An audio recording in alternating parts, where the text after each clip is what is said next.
Assalamualaikum warahmatullahi wabarakatuh. Perkenalkan, nama saya Eti Putri Astuti dengan NPM 233111030 dari kelas Sistem Informasi 23A. Pada kesempatan kali ini, saya akan menjelaskan materi siklus akuntansi perusahaan jasa part 2. Seperti yang sudah dijelaskan sebelumnya, bahwa ada beberapa tahapan siklus akuntansi perusahaan jasa. Berikut adalah materi selanjutnya yang akan dijelaskan. Jurnal penyesuaian. Singkatnya, jurnal penyesuaian adalah jurnal yang dipakai untuk melakukan proses pencatatan saldo pada akun-akun tertentu. Dari proses pencatatan ini, jumlah saldo pada akun yang sebenarnya bisa diketahui sebelum lanjut ke proses penyusunan laporan keuangan. Jurnal penyesuaian bermanfaat untuk menetapkan saldo catatan akun buku besar pada akhir periode, sekaligus menghitung pendapatan dan beban selama periode tertentu. Laporan penyesuaian diperlukan untuk mencatat transaksi yang dimulai dalam satu periode akuntansi dan diakhiri pada periode selanjutnya dengan benar. Ada beberapa jenis-jenis penyesuaian perusahaan jasa, salah satunya adalah jurnal penyesuaian beban dibayar di muka. Pada jurnal ini, yang dimaksud dengan beban dibayar di muka adalah beban yang seharusnya dibayar setiap bulan, tapi wajib dibayar sekaligus dalam setahun atau beberapa tahun. Jurnal penyesuaian penyusutan, pada jurnal ini, perlu mencatat penyusutan peralatan sebagai pengakuan beban depresiasi.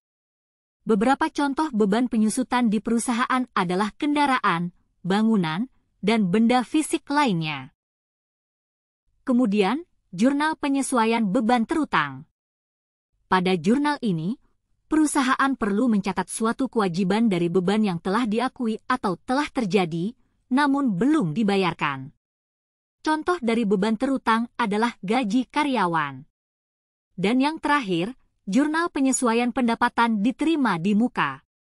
Jurnal penyesuaian pendapatan diterima di muka. Untuk jurnal jenis ini, perusahaan memperoleh pendapatan di muka, sedangkan produk yang dijual belum diterima pelanggan. Jadi pendapatan yang diterima di muka tersebut wajib dicatat pada jurnal UNER Net Revenue ini. Contoh pendapatan diterima di muka adalah pemesanan tiket pesawat secara online. Neraca saldo. Pengertian neraca saldo adalah suatu laporan yang berisi seluruh jenis nama akun beserta saldo total dari setiap akun yang disusun secara sistematis sesuai dengan kode akun yang bersumber dari buku besar perusahaan pada periode tertentu.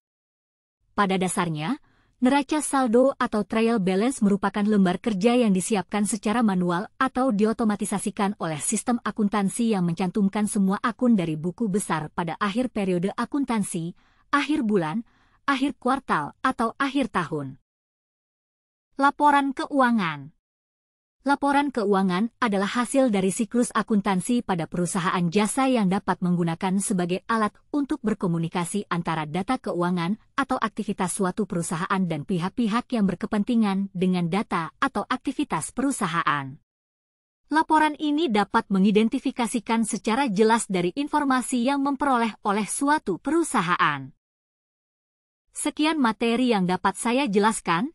Terima kasih. Wassalamualaikum warahmatullahi wabarakatuh.